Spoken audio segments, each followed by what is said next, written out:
Hello, Professor. Can you hear me?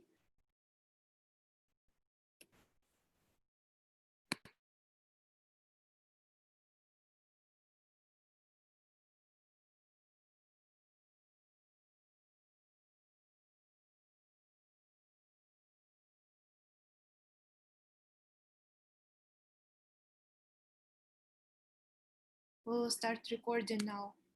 Yes.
Hello, good evening, dear participants.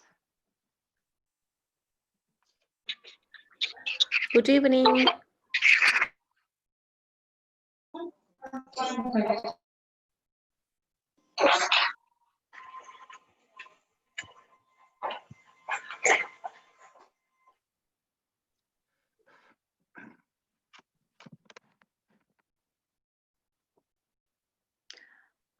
Dear participants, you're very welcome to the GSPP webinar on the governance indicators explain discrepancies in COVID-19 data by Associate Professor and Vice Dean for Research of the Graduate School of Public Policy, Riccardo Pelizzo, and Assistant Professor of the Graduate School of Public Policy, Omer, Baris.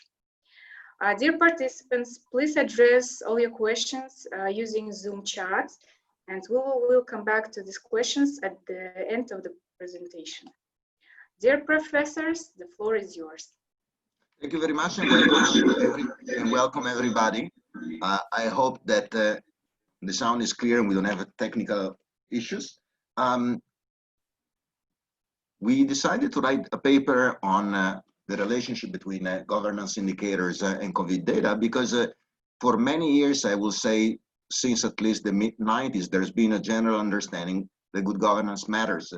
The discovery was very, very important because in explaining why some countries are more economically successful than others, for many years it was believed that a key determinant of economic success was the fact that countries were democratic. In 1959, Samuel Martin Lipset published a paper on the social requisites for democracy, in which he claimed that wealth and democracy go hand in hand, and that seminal contribution was read to mean three possibly different things. One, that wealth was a determinant for democratic transition.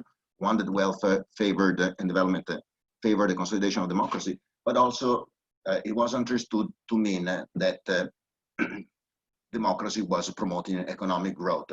And this has generated a very wide debate within comparative politics, political science, and economics, and has been subjected to a wide range of statistical tests and analysis.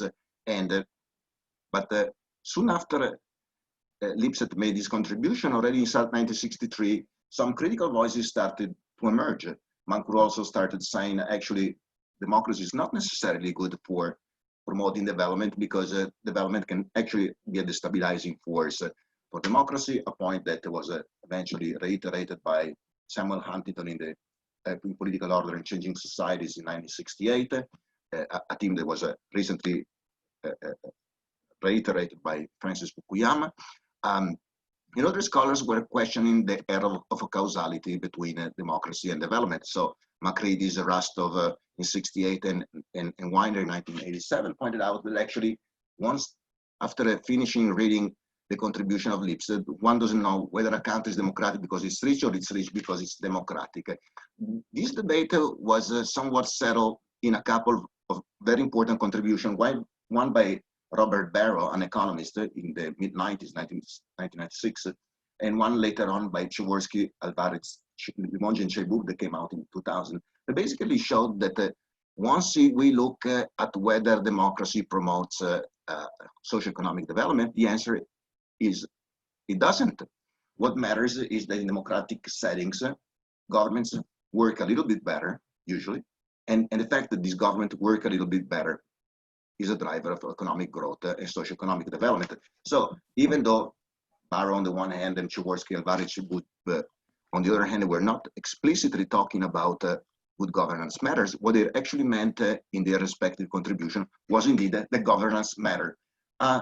Governance matters became a very influential notion in development circles, especially because starting in the mid-90s, not only scholars but also practitioners started investigating the relationship between good governance on the one hand and development in the other. And so we know from the work of Susan Rose Ackerman, Daniel Kaufman, who used to work at the World Bank, that actually countries that are richer have higher levels of governance, however measured. And it's not just that wealth and democratic and good governance are correlated with one another, that there is a statistical association. But the work of Mauro in 1995, Mauro was an economist in the International Monetary Fund, showed that there was a very clear causal chain that allowed us to understand why better governance leads to development. In the work of Mauro, it was made clear that better governance leads to more investments, leads to higher growth, and higher growth eventually leads to development. So the first reason why we understood from the literature that the governance matters is because of countries where the governments work better, make greater progress along the developmental path and become better off.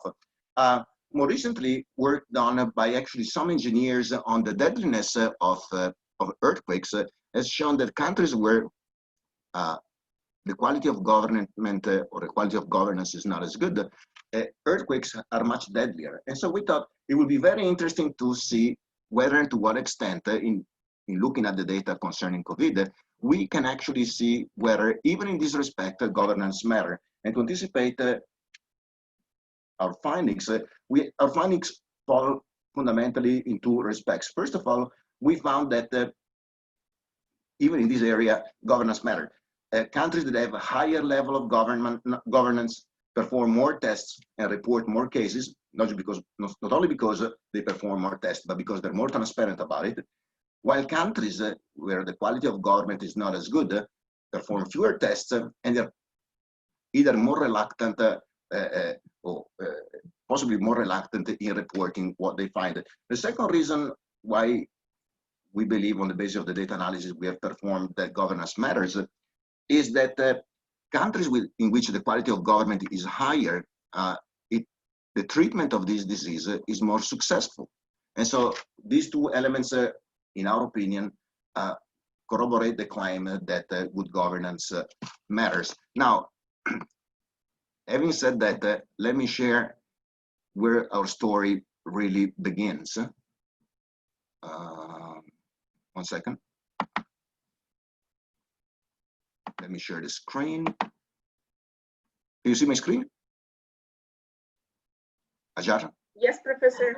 Okay, so the discovery in the mid-90s that good governance mattered led to a proliferation of studies on governance, which has become one of the most exciting and most dynamic research agendas in economics and in political science. And I will say that there are three basic lines of inquiry.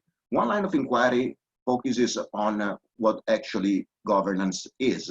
And so we can see from the definitions that you can see on this slide that governance is defined as the exercise, according to Hatter and Shah, as the exercise of authority through formal and informal institutions in the management of the resources endowment of the state. And the quality of governance is determined by the impact of this exercise of power on the quality of life enjoyed by the citizens. according to Daniel Kaufman, who used to work at the World Bank, governance refers to the traditions and institutions by which authority in a country is exercised. And a very similar definition was provided by Francis Fukuyama, who claimed in an article published in 2013 that governance is a government ability to make and enforce rule, deliver services, regardless of whether the government is democratic or not.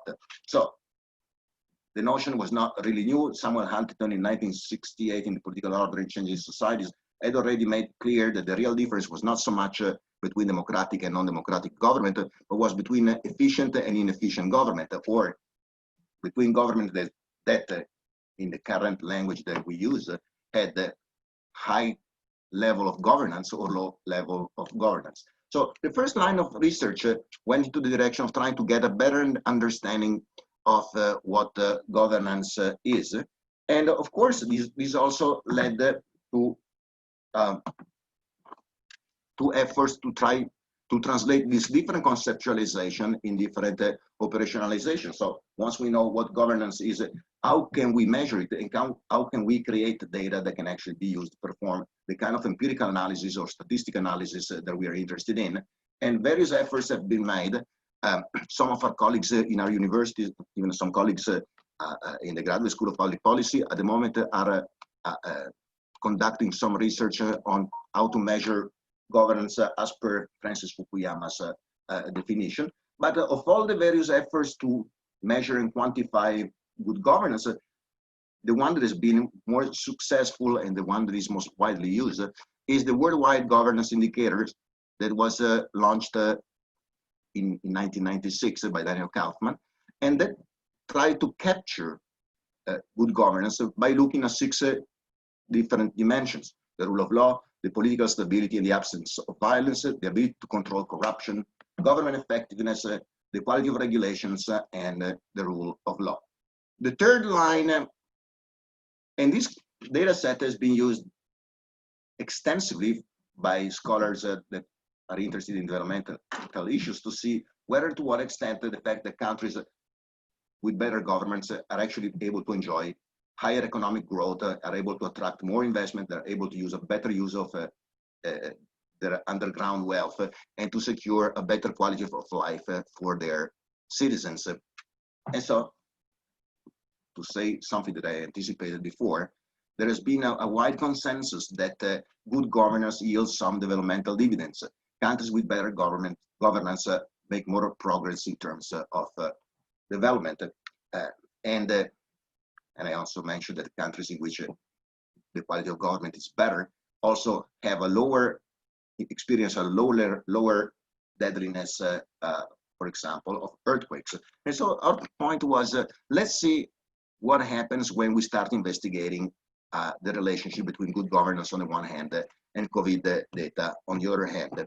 And so this is, I think, where Professor Baris will give you some details about the data that we have.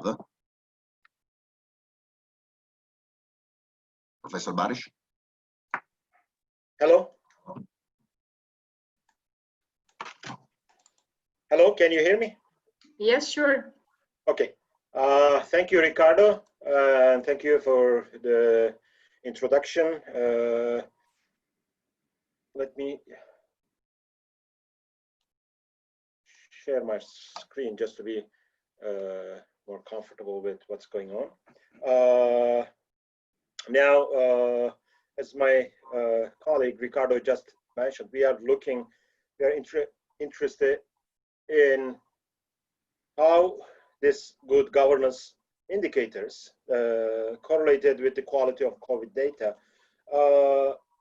First of all, I will make the usual disclaimer, which is common among social scientists who is talking about COVID, is neither of us are specializing in epidemiology or virology, so we are not going to be talking too much about the viral characteristics of COVID-19, but we are more interested in about the process and the progress of how we arrived. And our data, actually our paper, we finalized the paper around the 2nd of May. So we didn't actually update intentionally our data because it looks much better talking about the issue in the circumstances or in the situation, in the conditions of May 15.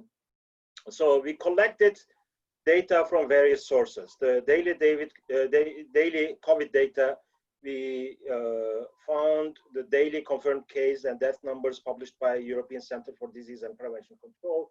This was the most consistent, most reliable data to that date, and then we use this as our source. Of course, the data from Worldometers, Wikipedia, World in Data, they had different numbers, but the ECDC data was much more consistent in terms of collection, in terms of publication. WGI data is available open source on the World Bank website. Similarly, we collected the data on socioeconomic variables from the World Development Indicators dataset. The most problematic was, especially in May, the most problematic was collecting data on the number of tests done. This was, if you remember, like a couple of months ago, these data were almost completely inconsistent, unreliable, and we tried to get as much as we need, but today we are looking at a better data set on number of tests and the positive ratio, how many tests are conducted, and to which individuals these tests are conducted. But when we were writing the paper, these data were not available. So we are going to be more cautious on the number of cases, on the number of tests available. But one thing for sure, what we looked at when we were looking at the data, we first looked like, which I'm going to share in a couple of minutes with you. We first looked at a group of countries with similar governance scores, and then from low level of governance to high level of governance. What we noticed was important, and then that's how we decided to write a paper on this. I mean, high governance score countries announced their first case more than a month earlier than the low governance countries. And they announced first deaths around like more than 3 weeks earlier. They had like almost 100 times more cases and more than 200 times more deaths in total. 50 times more cases and 125 times more deaths per million people than the low score countries. This is, I mean, here, if I share you a little bit more detail about this, Riccardo already mentioned about the high correlation between the governance score and income. That is, if you see the first two lines in my table, in our table, you will notice that those variables go hand in hand, especially with governance indicators and GDP per capita. Now, when we look at the first case, especially the first column and the last column, when we compare that, there is like significant differences.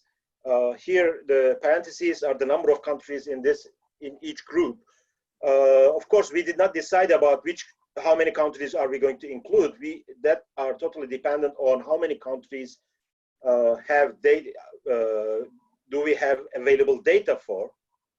So when you look at the first case 82 days after December 31st in low score countries, as opposed to 48 days in the high score countries.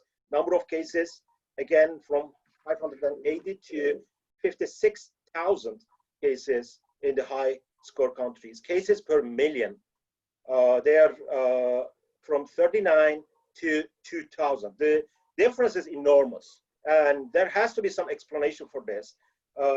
There's similar relationship, similar discrepancy between low and high score countries also visible immediately from the death numbers. Here, something changed while we were writing the paper.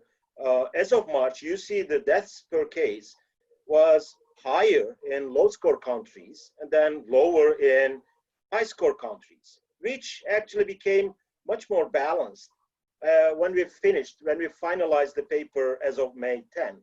And today, I mean,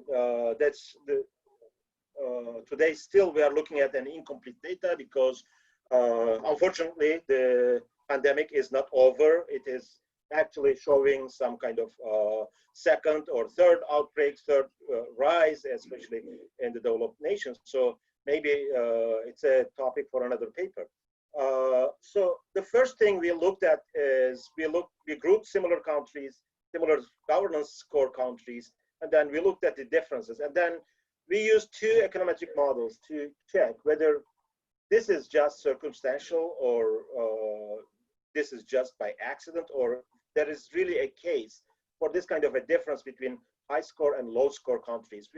For the first confirmed COVID-19 case, we used the well-known Cox proportional hazard estimation model.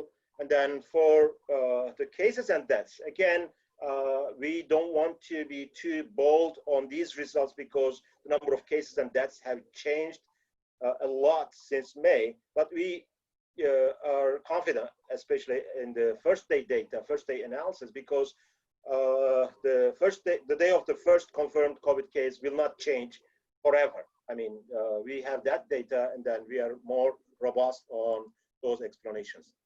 Now, this is also some word of caution on the number of tests. Here, especially when we look at the number of tests conducted in low and high income countries or low and high governance score countries, we see more than 100-fold, more than 10-fold difference between the low score, around 41,000 tests as of May 10th, while high score countries were almost more than 500,000 tests per 1 million people in terms of population. There's also like almost 20-fold difference. Number of percentage of test positives again gives us some kind of a balanced numbers, but here I would like to point out that number of countries that gave or that the data available for the low score countries are only 7 in terms of percentage of tests positive. Here, what is striking in the list of countries as of May 10, which had 0 cases, these are mostly small Caribbean island states, and except for 2 low scored governance countries, North Korea and Turkmenistan, had 0 cases and had 0 deaths as of May 10, which are not included in our analysis. Now, here we see an interesting story. In the first 40 days, the average governance scores almost did not matter in terms of detecting or announcing the first COVID case. Here, these are the well-known countries. I mean, Spain, Italy, Russia, I mean, starting with China, Singapore, Hong Kong. These are the countries that announced their first case in the first 40 days. But right after the first 40 days, I mean, it's mid-February, and then we see a negative trend with respect to average governance scores. That is, the day of the first announcement is a little bit later, I mean, almost 1 month later for the low governance score countries compared to high governance countries. And we actually used this data to analyze whether these visually attractive result is by accident or they hold true or consistent or robust when we include several covariates for each country. Here we use the well-known Cox proportional hazard model. Here we have a number of covariates for country I. With the available data, these covariates, as you will see here, the usual suspects for any kind of analysis around those days were population density, old age population, how well connected this country to international tourism, and also with the high correlation between governance scores and income, we also included the per capita income among our covariates, among our control variables. what we see here is a strong relationship between positive relationship between the governance scores after controlling for all the usual suspects. That is the population density, old age population, how many tourists were arriving to this country before the COVID outbreak, before the pandemic. And also we included per capita income. We actually run the regression with and without the per capita income just to make sure that the results do not change too much. Here, we also tried multiple imputation techniques by looking at the standard errors of the governance scores that are announced with the same data set, so that it's not by accident that these results hold at a distribution of governance scores, not only the point estimates for the governance scores, as you will see in the final two columns that are pretty much unchanged compared to our earlier regression results. Now, here, visually, I mean, on the left-hand side, we see the Kaplan-Meier survival estimates without any covariates. Here, the main point is if these lines are mostly parallel or do not intersect, our estimation model makes a, I mean, roughly, I'm talking about our estimation models roughly makes a good job. What we see here is especially the lowest and the highest governance countries, the trend or the difference in the trend is striking. It's almost unquestionable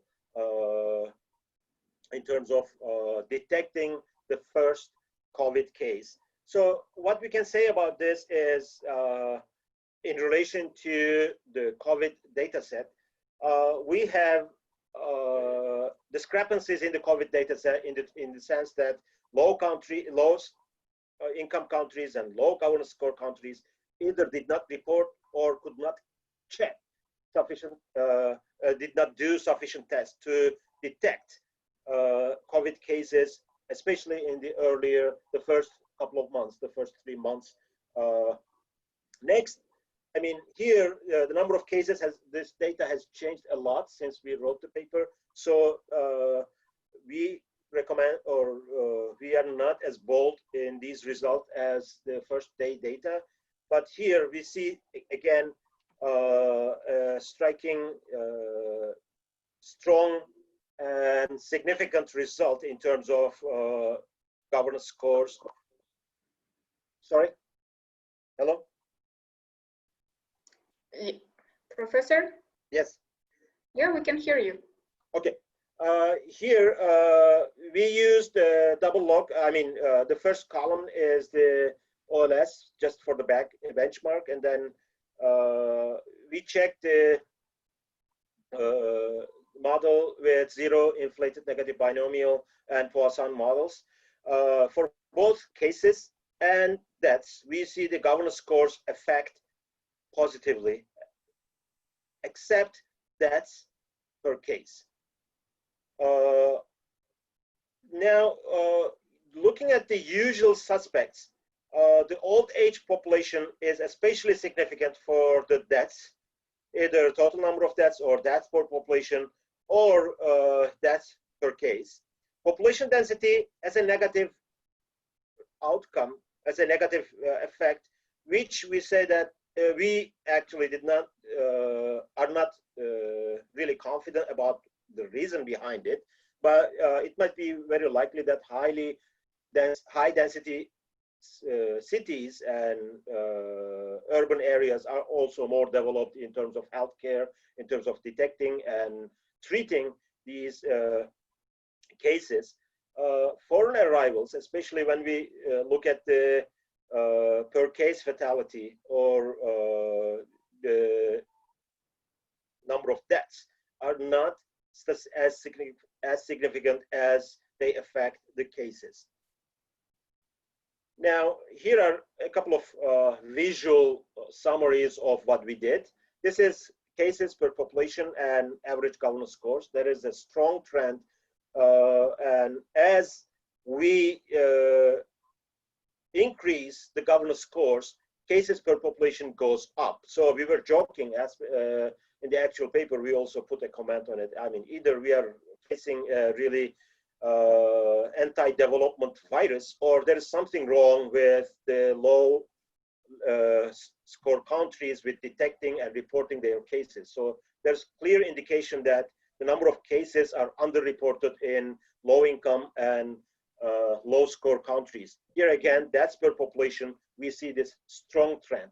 How are we sure about our results? Where when we look at reported deaths per case, all the relationship disappears. We almost have a flat line. Actually, after controlling for other variables, the age of the distribution of the population and population density, we get this actually a negative result. That is, higher governance score countries have better treatment for the cases. What we can say?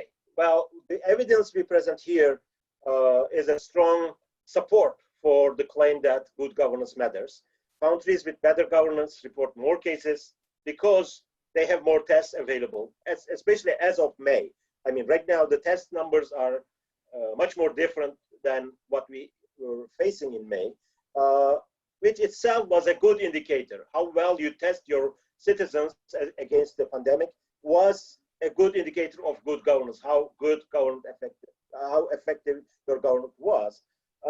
And also it tells a lot about transparency of the data, transparency of the government in terms of detecting and announcing the cases. Countries with low governance scores report fewer to no cases. We don't give too much credibility to they didn't have any COVID cases. I mean, because as far as we understand, the virus is neutral in terms of spread rate. It spreads as fast in any populationally dense environment as irrespective of the income and other characteristics. The lower death per case ratio in our Poisson regression, which again we recommend caution, indicates that better high score countries also treat their patients much better than the low score countries. And then these results hold true after controlling population size and density, the share of old age population, and the international connectedness to international tourism. With this, I would like to leave the floor for questions, and I would like to thank everyone for your interest, your attendance, and your participation. Riccardo, would you like to say anything for conclusion? No, let's open for the question and then let's see how it goes.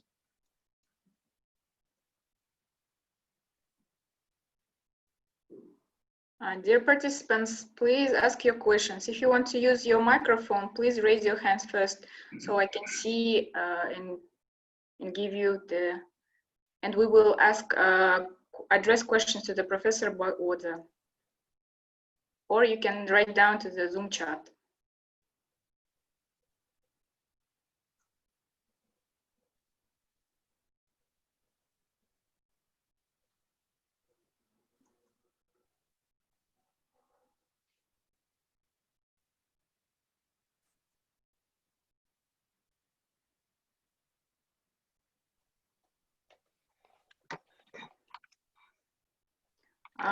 Yes, please.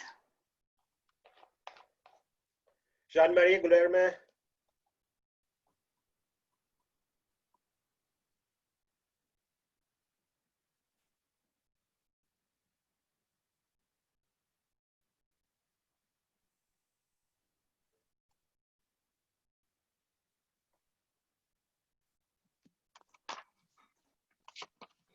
You can unmute yourself, actually. I'm trying to find you on the list of participants. Yes, Jean-Marie, you're unmuted, actually. You need to unmute yourself. Yes, okay. No, okay, so I'm not a sociologist, so I may be asking the wrong question, but there is such a notion of trust in the society, how much people trust each other and the government. Is that an important factor? Have you tried to measure that? And I know, for example, that trust is especially low in post-communist countries, at least in Europe. So have you been looking into that, or somebody else?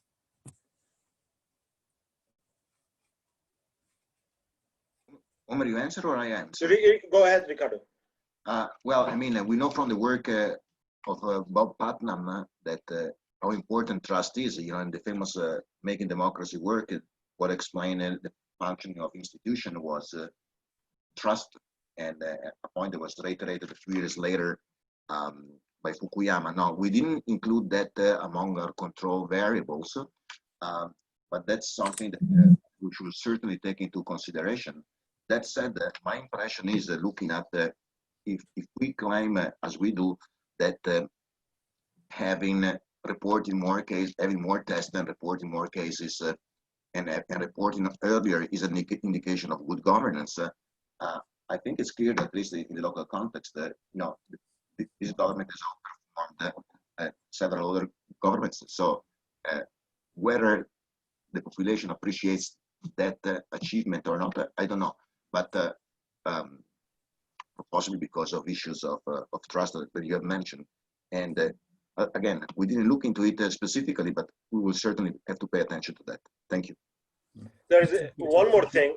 Sure. I would like to add. I mean, especially the work by Fukuyama on distinguishing between low trust and high trust countries, and that certainly have some kind of some sort of effect on what we are looking, either on the governance side and either on the also on the detection of COVID-19 side. But one of the main problems in that is the availability of data, especially for a larger collection of, like, we are analyzing like more than 200 countries, but the data either very subjective and very narrow in terms of analyzing to make any sense, or they are not standardized, or very limited data available, reducing our sample size and reducing the selection of countries to only a handful of countries. That is certainly an important what we call covariate, but unfortunately we could not include, and we hope to get it through the accountability and transparency results, which is indirectly included in the WGI.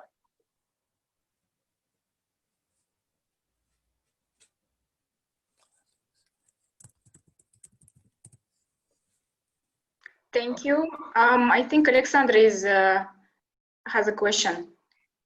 And then we have Antonio Saria Santamera and Kai-Hong Phua.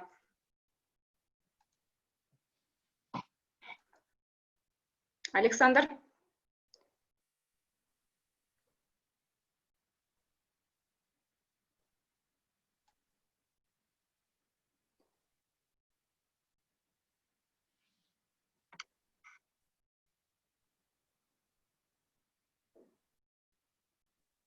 Okay, sorry. I was figuring out about the issues, and thank you very much for the wonderful presentation. But for me, it seems obvious. Since closed governments, they are not prone to disclose the information about everything, not about this particular topic. So my issue is, it seems that for whatever reasons and for whatever causes, at the same time, if you are closed government, if you do not have good open governance, you cannot disclose. You do not want to disclose the information about everything. So probably the result should be, I mean, the same. For the same issue, and at the same time, should you apply this issue about the disclosure of information about the diseases, about the other issues on the other trends, not about talking about COVID?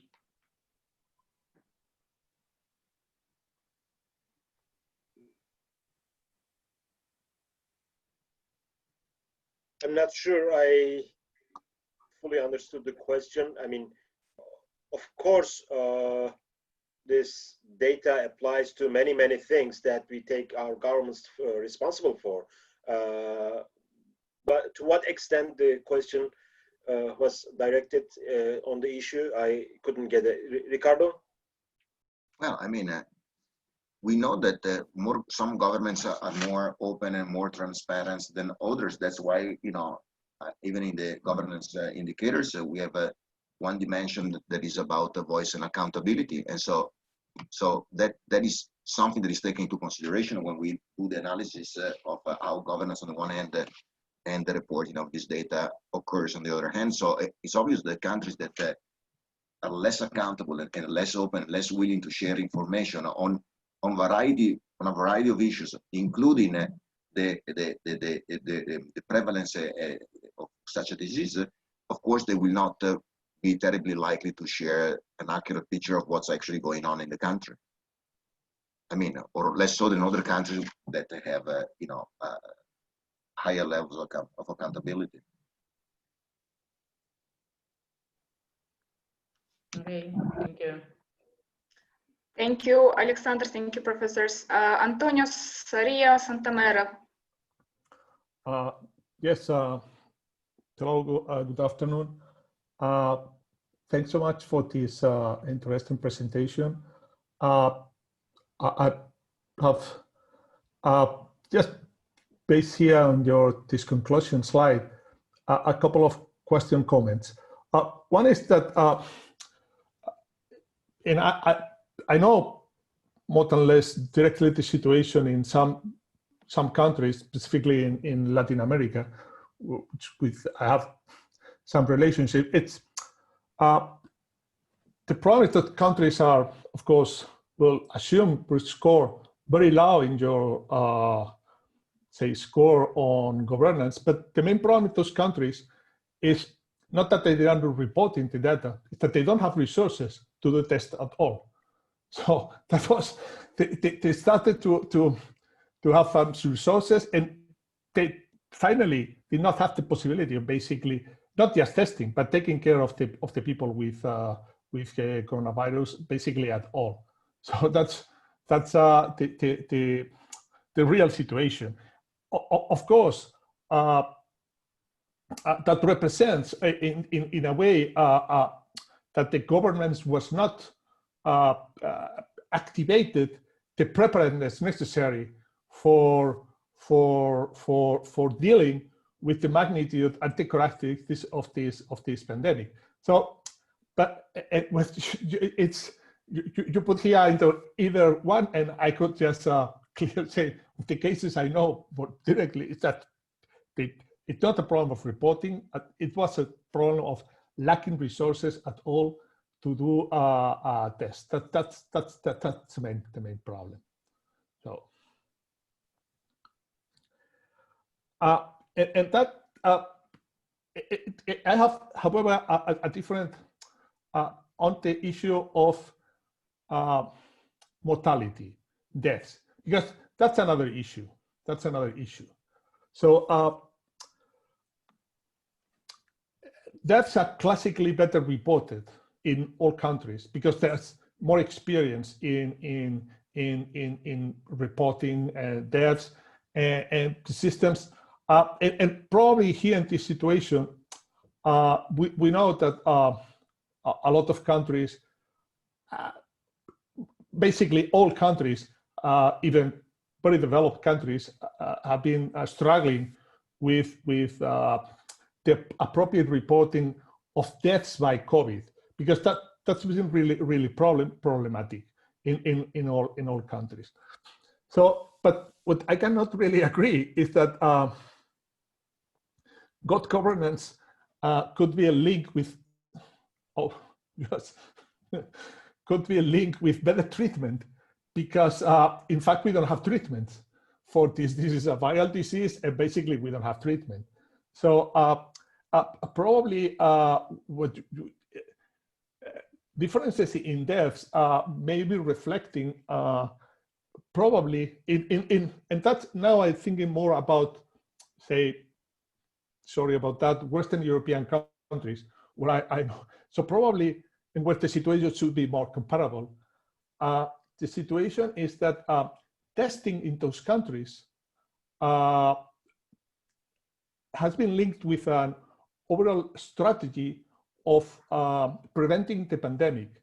And testing brings identification of contacts, and identification of contact has been the critical issue in this disease. So if I do more tests, what I'm doing is not identifying symptomatic severe cases, but identifying and isolating, say, cases in asymptomatic cases, but who are as contagious of the disease as the more severe cases. So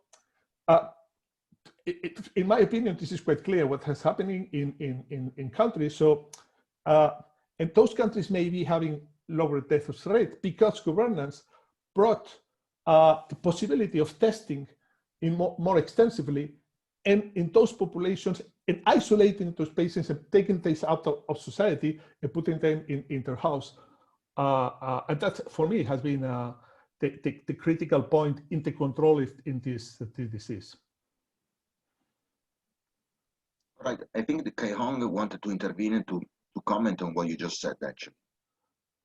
Kai Hong, unmute yourself. Okay. No, cannot hear you. Can someone Professor unmute me? Kai Hong. I muted him. Okay. All right. Can you hear me? Yes. Yeah. Can you hear me? Okay. Okay. This is from my own public health perspective, right? There's a difference between what you measure in terms of infection versus the final death. So it depends on what you are correlating. Now, what is reported from a country, you are correct, it reflects the level of governance. But I think the contextual perspective is when you look at the health information, there is a difference between the quality of the data that gets reported between what is infection versus what is death. And then whether from the health registration or notification, it is then controlled by the government to report when they send it to, say, WHO or to the international centers. I think what you are getting now is the aggregate data that comes from either WHO or from Johns Hopkins, this center that correlates it. And then you correlate it with the level of governance. I think to some extent there will be some general correlation, right, about governance and the quality and the level of governance of the system. Having said that, the intricate part of the difference is this: if you are just reporting infections, then it depends on how much is the pickup rate, how accurate you are in terms of how intensive you are in terms of measuring it. And the PCR test is actually very, it's not specific. The level of accuracy is actually very bad. It can range between 15 to 30%.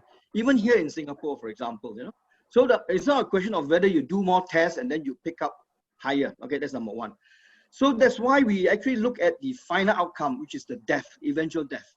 Now for that, they have to be picked up first, then they have to enter the system. But in many cases, even though they may not be picked up, they will enter the hospital system eventually, and they will die in the hospital. And then they will crowd out the intensive care unit. Now then the level of reporting is very important. How you do the diagnosis, what's the final cause of death. Now I can tell you that in some countries it's so badly done that many of the cases will end up in the hospitals, and that so-called surge, if you have a poor referral system, a poor preventive primary healthcare system, they all end up in the hospitals, and then the hospitals are swamped with the cases. And that was the fear they had, and making sure that you have different gatekeeping to prevent this. And people must be very well trained to do all the infection control and all the necessary steps to make sure that they arrest it. Now, in the earlier days, in the earlier part of this pandemic, many countries, including the developed countries, did not know that it was novel. So they actually slipped up.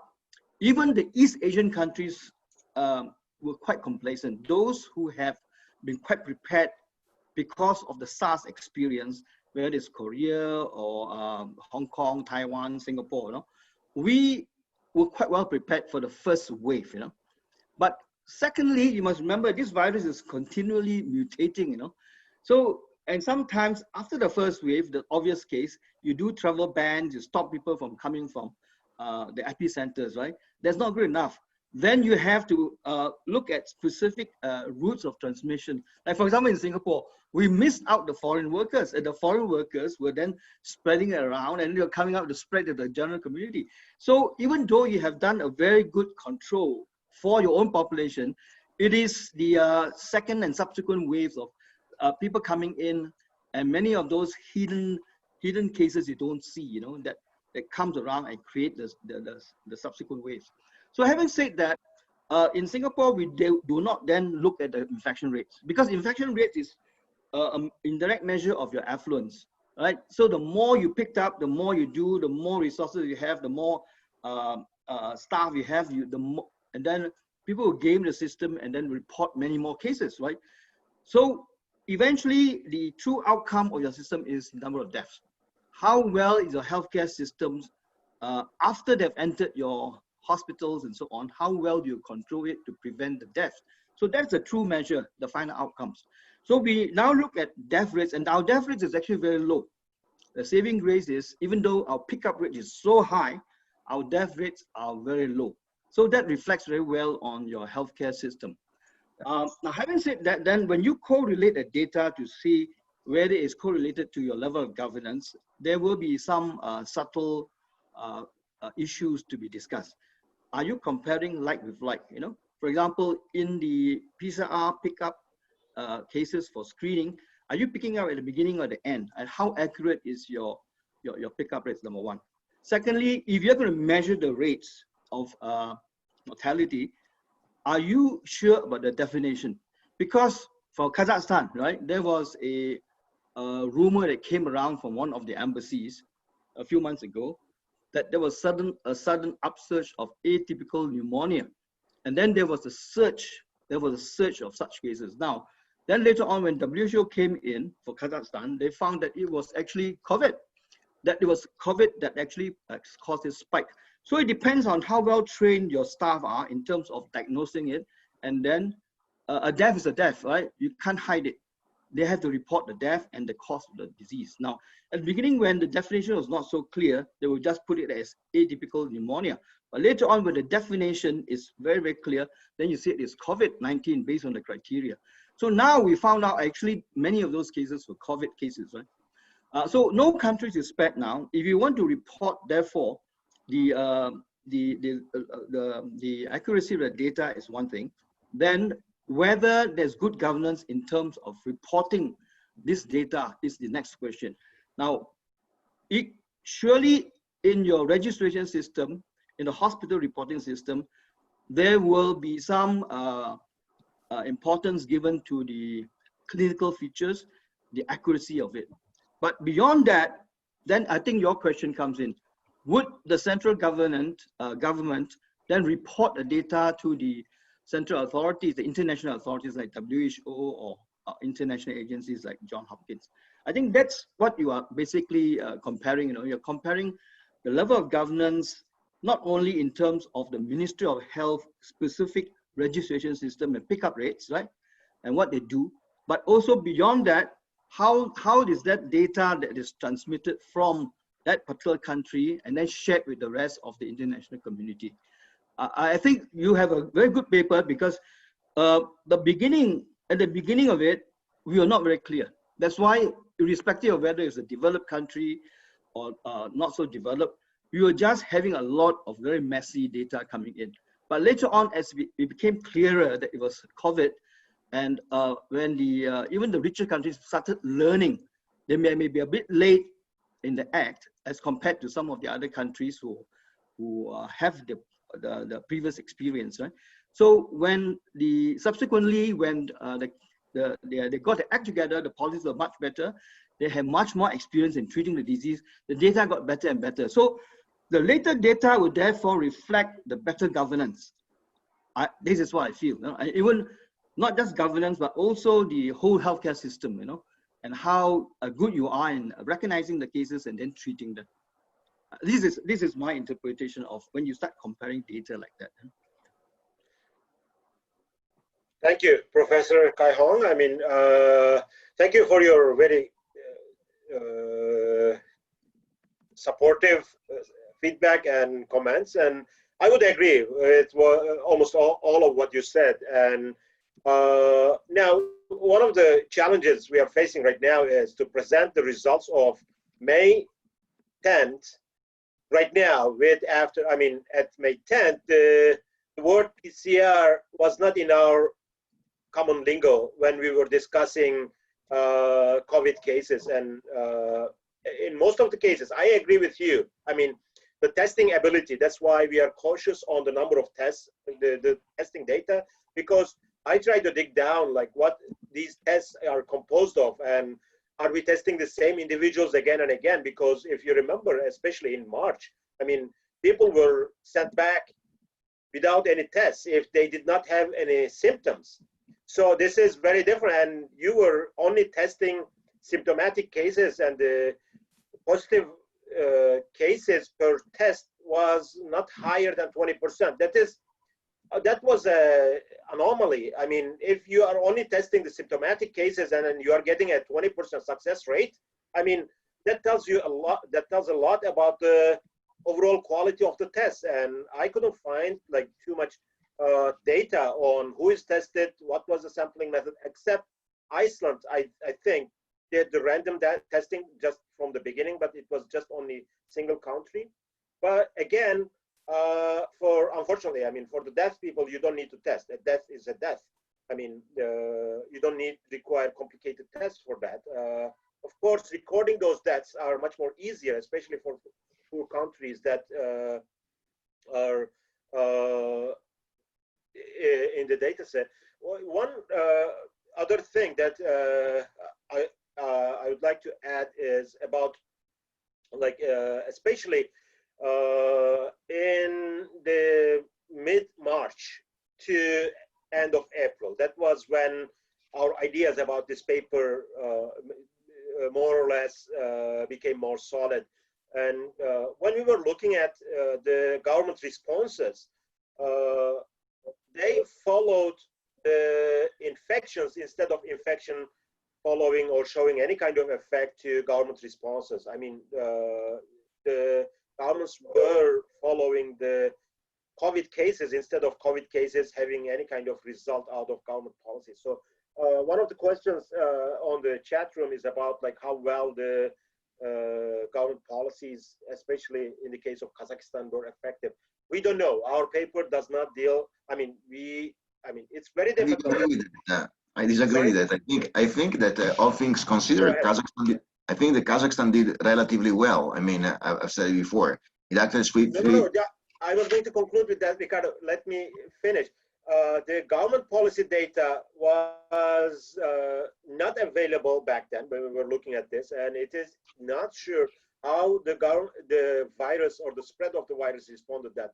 But in the specific case of Kazakhstan, I think it was pretty much successful in one of the earliest lockdowns. I mean, even it was like before the first case. So it was pretty successful in treating, in acting, in making a proactive decision in the fight against against the virus.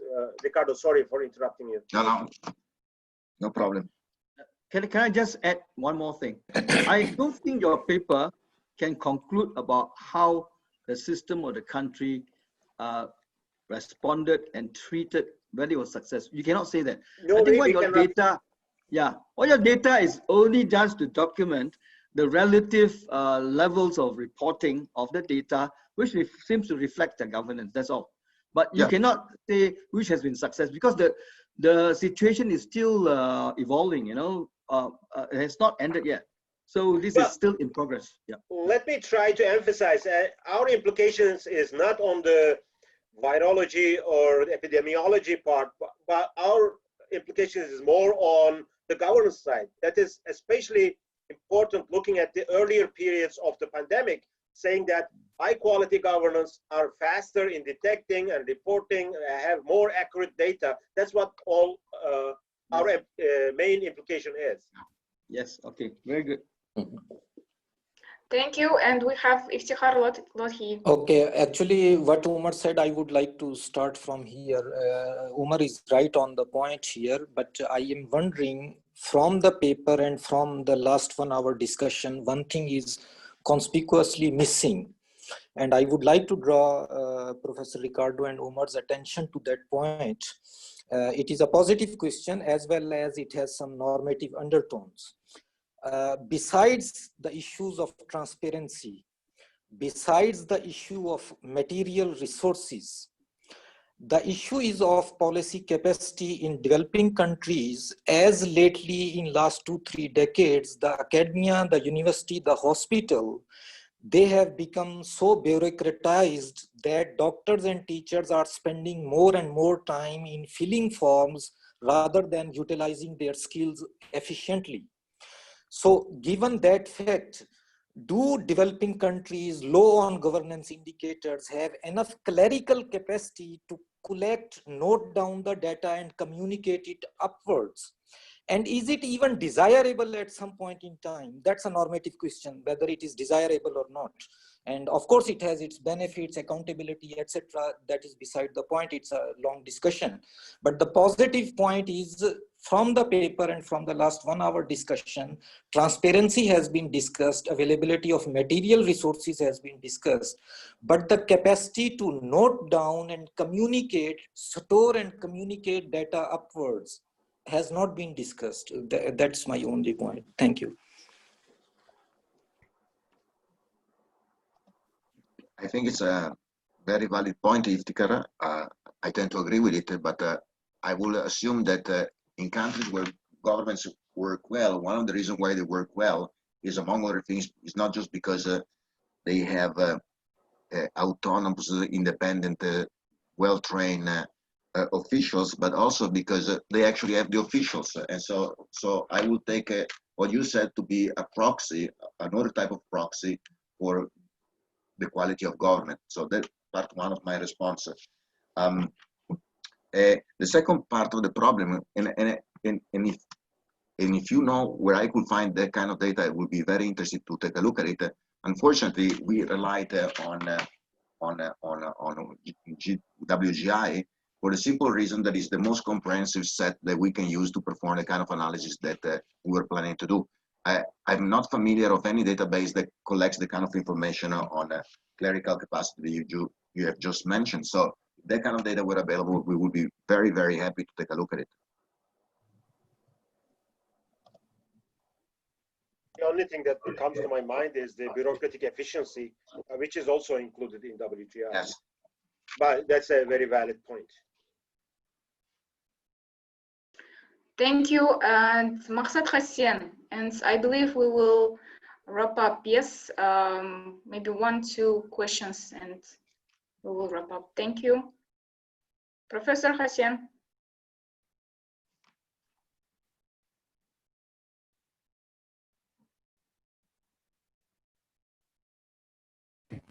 So hi everyone, thank you Professor Baris and Professor Pelizzo for your presentation. I really like the fact that you present your research in a timely manner, and even though it was presented in a positive manner, and we all know that all the papers that are published on this topic, they are presented in a positive way, because we don't have enough time and data to support our claims fully. Have you noticed any anomalies in your data that was that you collected? Some negative case studies that are not accommodated in the general trend that you have, in a positive trend that we have. If yes, are you going to continue the research in that area? I mean, taking into account that we are getting more data day by day, what areas you will concentrate first, if you will continue, of course. Of course, we will continue. I mean, I'm still collecting on a daily basis the data, but right now the data is far from complete. And like everyone else, we are expecting and hoping that the pandemic concludes immediately, and then we will be able to see the final result, final numbers, because we cannot be sure. Because when I mean, especially in May, when we were more or less convinced that, okay, I think the first round is over, and then the countries were opening up, when we decided, okay, let's conclude and then submit this for publication, and it is published recently.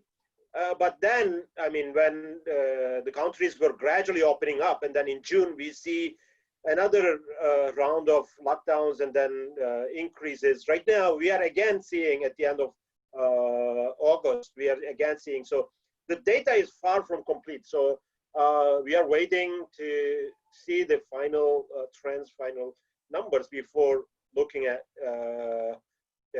another, conclusive comment on this. That's why I actually frequently warned about, like, okay, the number of cases, number of deaths are pretty much tentative, provisional, and then that needs to be updated. So we will follow up with a more extensive study on the number of cases and deaths. But first day data is for sure will not change. Riccardo? No, I agree with you.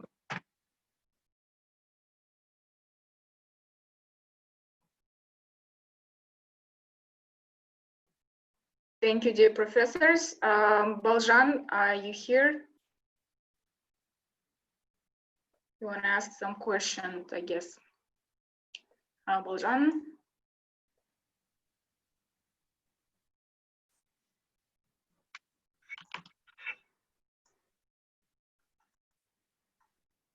Okay, I don't see her.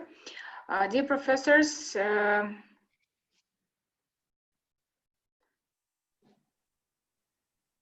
if there are no other questions, let's wrap up. Thank you for your presentations. Dear participants, thank you for joining to our webinar. We will continue delivering such webinars, and we hope you will join us. Thank you very much for another COVID paper coming up, right? In the webinar series. Do I spoil the surprise, or just invite? Yes, we will announce it soon. It will be delivered by Professor Peter Howie and PhD student Daulet Akhmetov in 2 weeks.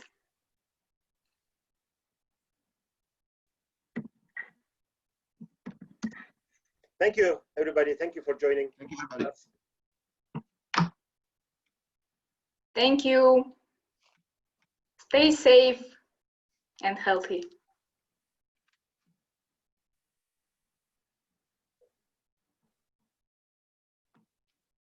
No, from bottom.